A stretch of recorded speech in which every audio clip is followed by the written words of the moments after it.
আপনার শিয়াদের ব্যাপারে আপনার আকীদা কি? আস্তাগফিরুল্লাহ আস্তাগফিরুল্লাহ। যারা জাহান্নামের কুকুর তাদেরকে আপনি আদর্শ মনে করেন। আস্তাগফিরুল্লাহ আস্তাগফিরুল্লাহ। শিয়াদেরকে আমরা কাফের বলি, অনেকে কারণ খুঁজে পায় না যে শিয়ারা কোন কারণে কাফের।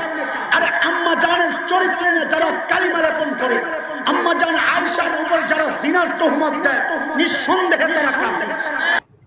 আবার শিয়াদের মাঝে কিছু আছে যারা হযরত আলীকে নবী মানে, বরং এমন আকীদা রাখে যে জিবরাইল আলাইহিস সালামকে আল্লাহ হযরত আলীর কাছে পাঠাইছিল ওহী নিয়ে।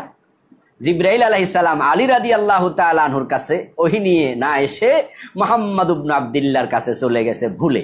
বড় শিয়া যারা, তারা আল্লাহর কোরআনে হাত দিয়েছে,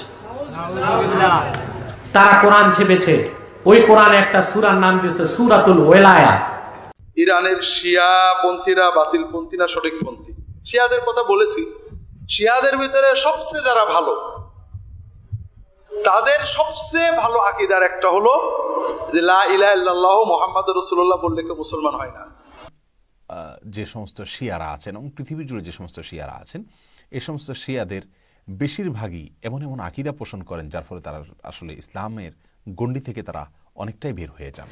শিয়ারা মুসলিম নাকি অমুসলিম নাকি কাফের, চলুন আমরা আজকে এই বিষয়টি জানব বিজ্ঞ টপ লেভেলের আলেমদের বক্তব্য থেকে। তাহলে দেরি না করে ভিডিওটি শুরু করা যাক। আর শিয়াদের ব্যাপারে আপনার আকীদা কি? আস্তাগফিরুল্লাহ আস্তাগফিরুল্লাহ। যারা জাহান্নামের কুকুর তাদেরকে আপনি আদর্শ মনে করেন। আস্তাগফিরুল্লাহ আস্তাগফিরুল্লাহ। নিজের ঘরের মানুষকে ঘর থেকে বের করে দিয়ে ইহুদি খ্রিস্টানকে বন্ধু বানাচ্ছেন আপনি। প্রথমত শিয়ারা পথভ্রষ্ট, দ্বিতীয় তাদের মধ্যে যারা সাহাবায়ে কেরাম, তাদের মধ্যে যারা এই যে বিশ্বাস করে, বেশিরভাগই বিশ্বাস কোরআনকে বিকৃতি বিশ্বাস করে, তারা কাফের। তাদের শিয়াদেরকে আমরা কাফের বলি, অনেকে কারণ খুঁজে পায় না যে শিয়ারা কোন কারণে কাফের। আরে আম্মা জানের চরিত্রে যারা কালিমা লেপন করে, আম্মা জান আয়েশার উপর যারা জিনার তোহমত দেয়, নিঃসন্দেহে তারা কাফের। সাহাবায়ে কেরাম খোলাফায়ে রাশিদিনের 3 জন খলিফাকে তারা লানত করে, তারা কাফের মনে করে। আরো অসংখ্য তাদের বিকৃত আকীদা, বিচ্যুত আকীদা রয়েছে, যেগুলোর কারণে মূলত আসলে তারা মুসলিমের মধ্যেই পড়ে না।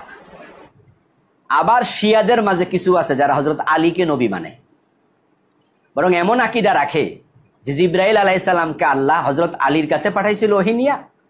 জিবরাইল আলাইহিস সালাম আলী রাদিয়াল্লাহু তাআলা আনহুর কাছে ওহী নিয়ে না এসে মুহাম্মদ ইবনে আব্দুল্লাহর কাছে চলে গেছে ভুলে। মূলত রাসূল হওয়ার কথা ছিল আলী। আস্তাগফিরুল্লাহ। এমন আকীদা রাখে এমন শিয়াও আছে, ওদেরকে মুসলমান বলার কোনো সুযোগ নেই।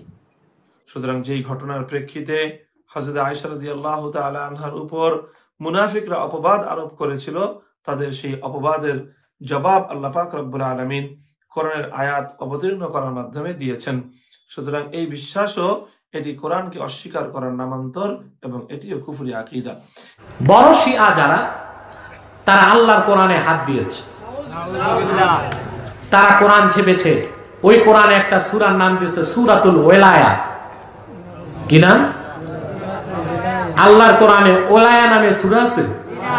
হে নবী, আপনি বলেন যারা জিবরাইলকে শত্রু মনে করে, ওরা বলতো মুহাম্মদ নবী আমরা মানি, কিন্তু কোরআন নিয়ে এসে জিবরাইল হযরতে আলীর কাছে দেওয়ার কথা ভুল করে মুহাম্মদকে দিয়েছে। এইটুকু মানে না, এই জন্য ওদের কাছে জিবরাইল শত্রু। শিয়াদের মধ্যে যারা আলেম, তারা কোরআন হাদিস জানার পরে ইসলামকে ক্ষতি করার জন্য শিয়াতের উপরে প্রতিষ্ঠিত, তারা অবশ্যই কাফের, এতে কোনো সন্দেহ নেই। শিয়ারা ইমাম হোসেনকে হত্যা করেছে, শিয়ারা আলীকে রাতের অন্ধকারে হত্যা করেছে। শিয়াদের দ্বারা তৈরি হয়েছে খারেজি।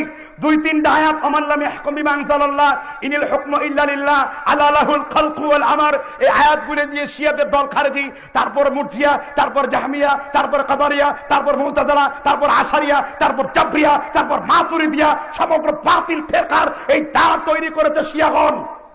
এই জন্য শিয়াদের মূল লক্ষ্যস্থল তারা আবু বকর, ওসমান, হযরতে ওমর, আয়েশা রাদিয়াল্লাহু তাআলা আনহা, মুআবিয়া রাদিয়াল্লাহু তাআলা আনহু সহ অধিকাংশ সাহাবীদেরকে তারা শুধু গালিগালাজি না, তারা তাদের ঈমান নিয়ে সন্দেহ পোষণ করে ওই সাহাবায়ে কেরামদেরকে তারা মুসলমানই মনে করেন না। জোরে বলেন নাউযুবিল্লাহ। ইরানের শিয়া পন্থীরা বাতিল পন্থী না সঠিক পন্থী? শিয়াদের কথা বলেছি।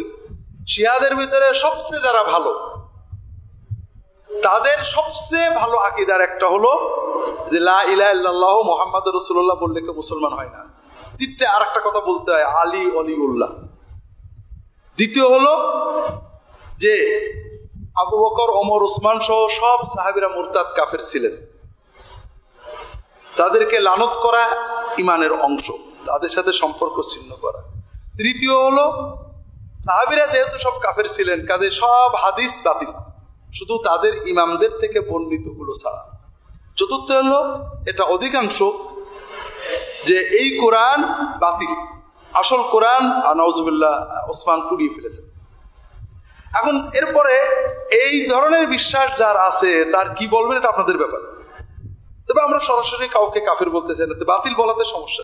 এরপরে প্রশ্ন করছেন রেদওয়ান ভুঁইয়া, ইরানের শিয়ারা কি মুসলিম উম্মার অংশ কিনা বা তাদের ভালো আমরা চাইতে পারি কিনা? ভাই রেদওয়ান, ইরানে যে সমস্ত শিয়ারা আছেন এবং পৃথিবী জুড়ে যে সমস্ত শিয়ারা আছেন, এই সমস্ত শিয়াদের বেশিরভাগই এমন এমন আকীদা পোষণ করেন যার ফলে তারা আসলে ইসলামের গণ্ডি থেকে তারা অনেকটাই বের হয়ে যান, যার ফলে তাদেরকে আমরা মুসলিম উম্মার অন্তর্ভুক্ত মনে করতে পারি না। তারা আহলে কেবলা হওয়া সত্ত্বেও, আমাদের কেবলাকে কেবলা মানা সত্ত্বেও তাদেরকে আমরা মুসলিম ভাই বোন মনে করতে পারি না। কারণ তারা যখন কোরআন নিয়ে সন্দেহ করে, সংশয় করে, তারা যখন রাসূলের রিসালাত নিয়ে সন্দেহ করে, সংশয় করে, তখন তাদেরকে মুমিন বলার কোনো কারণ থাকতে পারে না। শিয়াদের অনেক আকীদা বিশ্বাস এই টাইপের রয়েছে। তবে হ্যাঁ, শিয়াদের মধ্যে জাইদিয়া এবং আরও দু একটি কিছুটা শিথিল কিসিমের শিয়া আছে, যাদের মধ্যে মূল সমস্যার জায়গা হলো খেলাফত নিয়ে। আবু বকর সিদ্দিক রাদিয়াল্লাহু তাআলা আনহু খলিফা নির্বাচিত হয়েছেন, তারা মনে করেন যে না, এটা উচিত হয়নি, যোগ্য ছিলেন, উপযুক্ত ছিলেন আলী রাদিয়াল্লাহু তাআলা আনহু। এক্ষেত্রে সাহাবীদের প্রতি নির্দিষ্ট কিছু সাহাবীদের মধ্যে তাদের কিছু বিরাগ আছে। এই টাইপের যারা আছে এদেরকে আমরা মুসলিম বলতে পারি মৌলিকভাবে কাফের বলার মতো কারণ না থাকার কারণে, কিন্তু এরাও প্রচণ্ড রকমের গোমরাহ এবং বিভ্রান্ত এবং হক থেকে বহু দূরে, এটা বলাই বাহুল্য। আমরা যারা দেশ এবং দেশের বাইরে থেকে যারা ভিডিওটি দেখছেন তাদেরকে অসংখ্য ধন্যবাদ।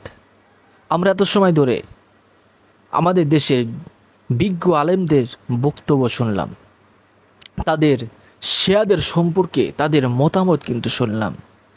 আসলে শিয়াদের কিছু আকীদার কারণে, তাদের আকীদা বড় আকারে ভুল থাকার কারণে তারা আসলে মুসলিম না, তারা হলো কাফির।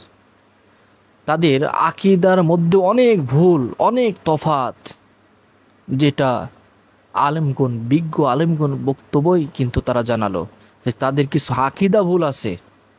শুধু সামান্য ভুল না, অনেক বড় বড় আকীদা ভুল আছে।